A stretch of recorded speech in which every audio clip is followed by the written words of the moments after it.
Kabupaten Banyumas dipecah menjadi dua bagian. Berdasarkan keputusan Kongres Wina di Eropa pada tahun 1815 sesudah Revolusi Perancis berakhir dan atas dasar keputusan Konvensi London tahun 1814 sebagai akibat kekalahan dalam Perang Napoleon di Eropa, maka kekuasaan VOC di wilayah Hindia Belanda digantikan oleh East India Company sebagai Wakil Gubernur Jenderal H yang berkuasa atas Indonesia ialah Sir Thomas Stamford Raffles tahun 1811 sampai 1816 dan berkedudukan di India. Pergantian kekuasaan tersebut di atas oleh para bupati bawahan juga Bupati Banyumas dimanfaatkan dengan sebaik-baiknya. Mereka bermaksud akan memanfaatkan kesempatan tersebut, maka mereka menganggap bahwa berhubungan kekuasaan VOC telah runtuh segala perjanjian yang dahulu telah dibuat oleh Raja-Raja Mataram dengan pihak Kompeni Belanda tidak berlaku lagi.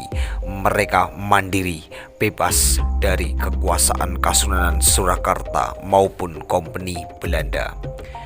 Pada waktu Letnan Gubernur Jenderal Sir Stamford Raffles dalam berkunjung ke Banyumas dan bermalam di kabupaten dalam beberapa malam, konon pada kesempatan yang baik itu Bupati Banyumas Raden Tumenggung Yudonegoro V atas nama para bupati bawahan mengajukan permohonan kepada Sir Thomas Stamford Raffles sebagai Letnan Gubernur Jenderal H yang berkuasa atas wilayah Indonesia agar wilayah Banyumas dibebaskan dari kekuasaan Surakarta di bawah kekuasaan Kanjeng Sesuhunan Pakubuwono IV.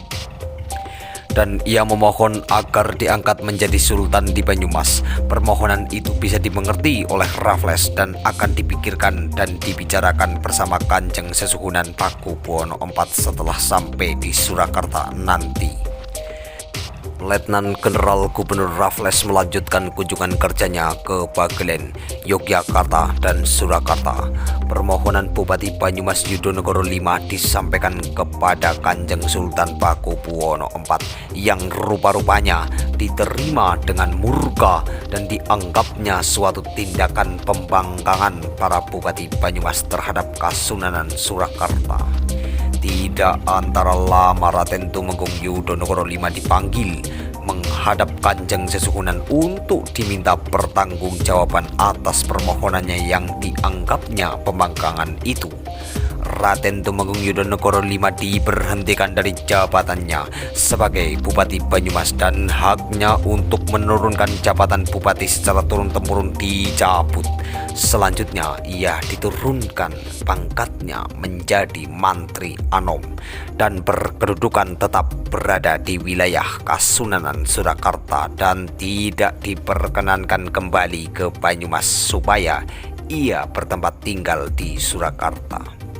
Demikian pula adiknya yang bernama Raden Panji Surengrana dari Panjer juga dicopot kedudukannya, namun masih diperkenankan kembali ke Banyumas lagi dan kemudian bertempat tinggal di desa Sokawera sebelah timur kota Banyumas sekarang.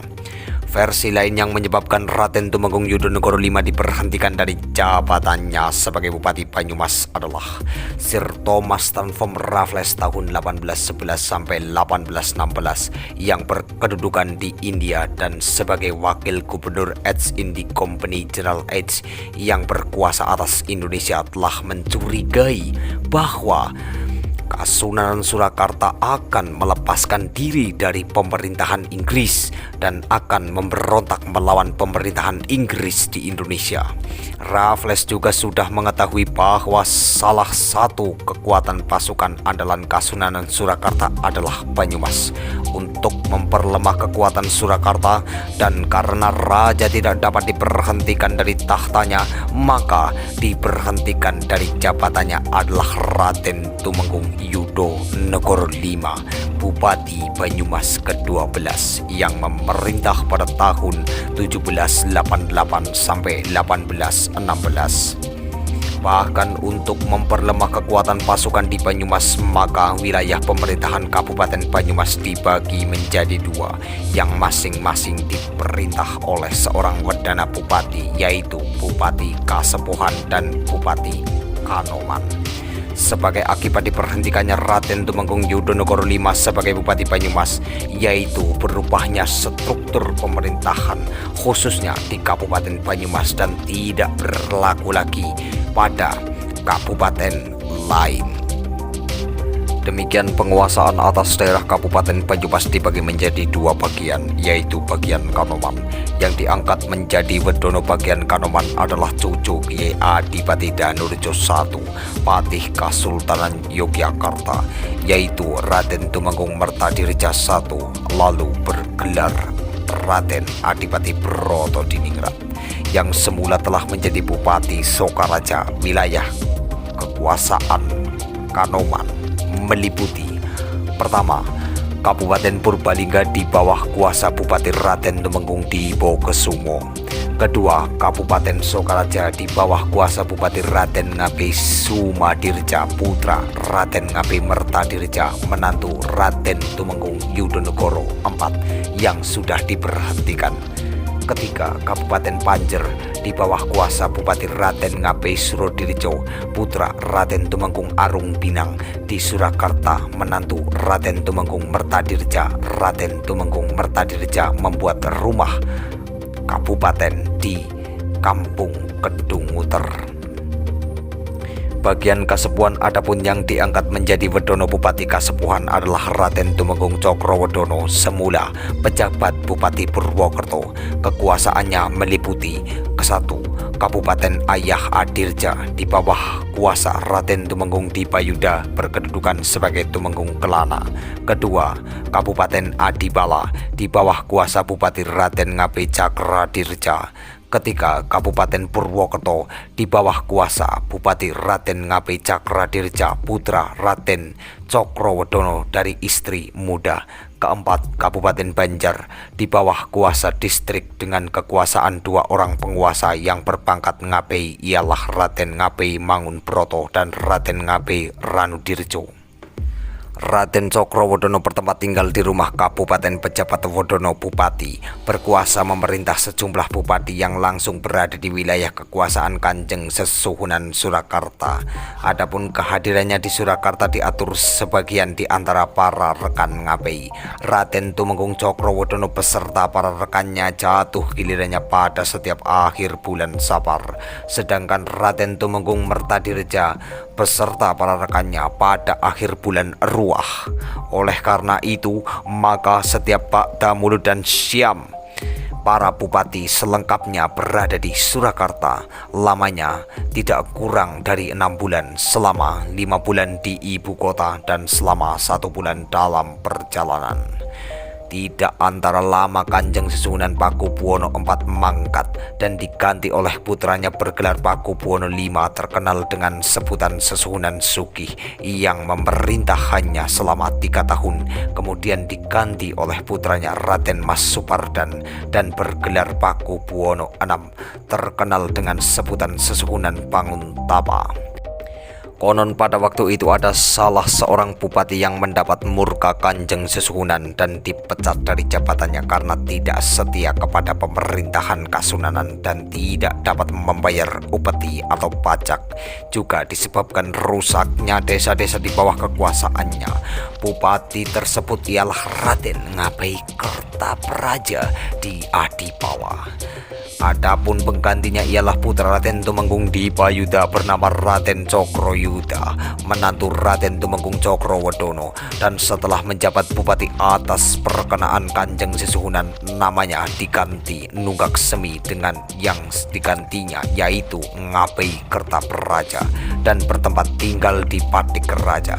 Desa-desa bawahannya yang berada di sekitar Patik Raja hanya sedikit, yaitu dari hulu sungai Serayu sampai di Wengon, kini sebelah timur kota Banyumas. Adapun desa-desa bawahannya yang lain kebanyakan terpencar-pencar jauh dari Padik Raja. Para ngabei di bawah Kasepuhan serta Kanoman diwajibkan 5 atau 6 desa untuk menambah bawahan Raden Ngabei Kertapraja tadi. Sementara itu desa-desa bawahan Kabupaten Adipala disatukan dan menjadi kekuasaan bawahan Raden Tumenggung Dipayuda.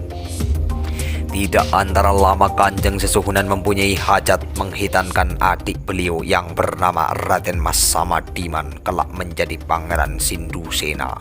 Bibi Raden Mas Samadiman tadi putra Raden Tumenggung Mertadirja yang bernama Raden Ayu Mala Yakusuma. Raden Tumenggung Mertadirja beserta para sahabatnya kebetulan sedang mendapat giliran menyampaikan upeti ke Surakarta.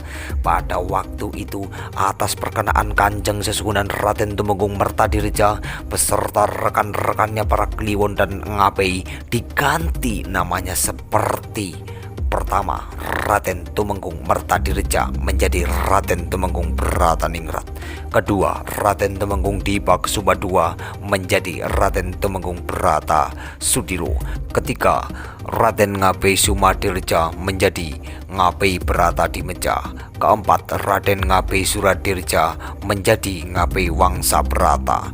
Kelima, Raden Ngabei Mangunyuda menjadi Ngabei Mangun Broto. Pada waktu itu kebetulan juga para bupati mancanegara dari daerah-daerah kekuasaan kerajaan Surakarta masih berkemah di alun-alun dalam rangka menghadiri perayaan hitanan Raden Mas Samadiman tadi. Dan pada waktu itu Kanjeng Sesuhunan diberitahu oleh Tuan Presiden bahwa di Yogyakarta ada seorang pemimpin yang bangkit mengadakan perlawanan, yaitu Pangeran Diponegoro. Maka seketika itu juga para bupati ditugaskan siap siaga di daerah-daerah di luar kota. Raden Tumenggung Brataningrat ditugaskan siap siaga di Purwodadi. Kemudian para bupati-bupati ditugaskan membantu di Yogyakarta bersama-sama dengan abdi dalam prajurit Keraton Semangkunegara. Tidak jelas berapa lama prajurit Keraton Surakarta bertugas di Yogyakarta. Hanya diberitakan bahwa para bupati beserta segenap prajuritnya selama ini di Yogyakarta hanya bertugas menjaga keamanan kota saja.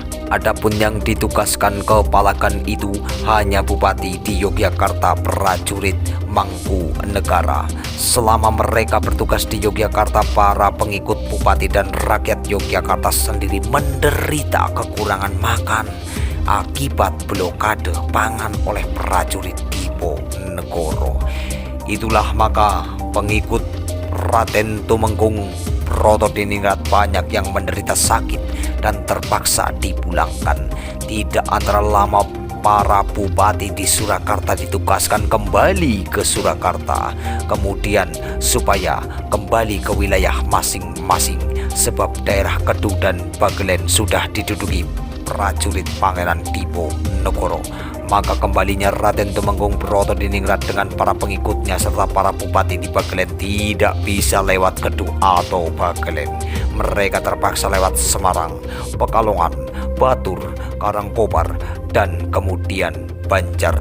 Konon para bupati tadi di kotanya masing-masing terus bersiap siaga, melengkapi persenjataan para prajuritnya serta menambah personilnya yang kemudian disebut prajurit tumpak kencang. Karena kebanyakan persenjatakan tombak, para bupati sibuk mencari tambahan senjata api seperti kalantaka atau bedil. Mereka mencari sampai ke daerah Tegal, Cirebon, Pekalongan. Itulah maka rupa jenis senjatanya tidak seragam. Adapun Raden Tumenggung Cokrowodono beserta para ngabei senior sudah lama sebenarnya menerima tugas supaya menyiapkan persenjataan, tidak diizinkan datang di Surakarta, serta tidak usah mengantarkan upeti selama 5 tahun. Dan kini tugas tersebut telah dilaksanakan dengan sebaik-baiknya. Prajurit siap tempur lengkap dengan senjatanya, tidak berbeda dengan Bupati Kanoman.